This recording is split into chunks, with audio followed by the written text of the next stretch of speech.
how a lot of books start their chapter with a quote? Have you ever wondered what that is and what's okay to quote there? Okay, maybe you haven't. I didn't wonder that for a long time either. But if you're writing a nonfiction book, this is a good thing to know. So stick around and I'll explain. Hey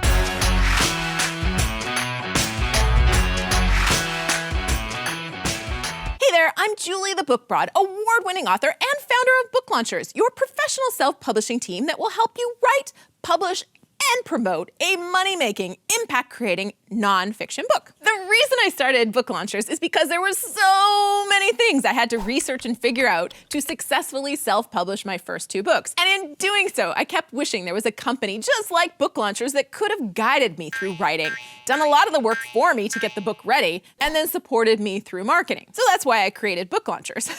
And when I did, I hired amazing people to work for Book Launchers because my background is in real estate investing, online marketing, and online training. So I'm learning things all the time. Like this one I learned recently. Have you ever heard of an epigraph or epigraph? Yeah, I hadn't either. Except when I found out what it was, I realized I've even used them. It's the quote at the start of a chapter. Here's an example here, and another one here.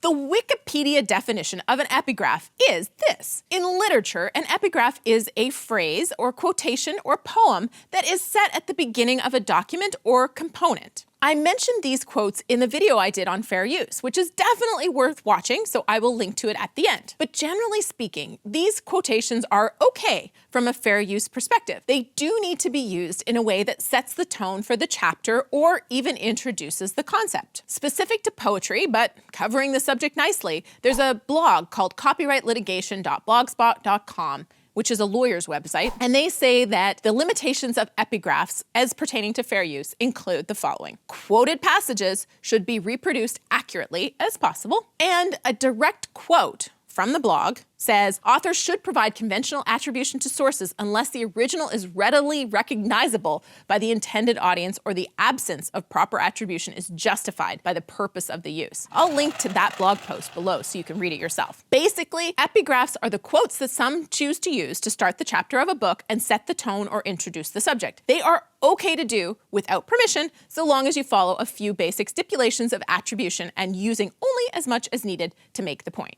Whew! Now you know. And you can use this at a dinner party. What's your favorite epigraph? Or do you like epigraphs at the start of a chapter? I'm sure you'll be a hit at every dinner party you go to. Oh, we should have a new hashtag, book nerd. All right, if you like this video and you learned something new, smash that thumbs up button, even if you didn't learn this and you're like, how could she not know that? Remember, real estate background? But smash that thumbs button, it feels good. And when you comment on the day a video is released, we could become YouTube besties. Oh, and if there's something you're wondering about, perhaps we could learn together. So go ahead and ask below and I'll do some research and let you know. Here's the video on fair use that I talked about earlier. If you've seen it already, then there's this brand new video that you're sure to enjoy the tips and fun in this one. Go ahead, click one of them. I'm waiting for you over there.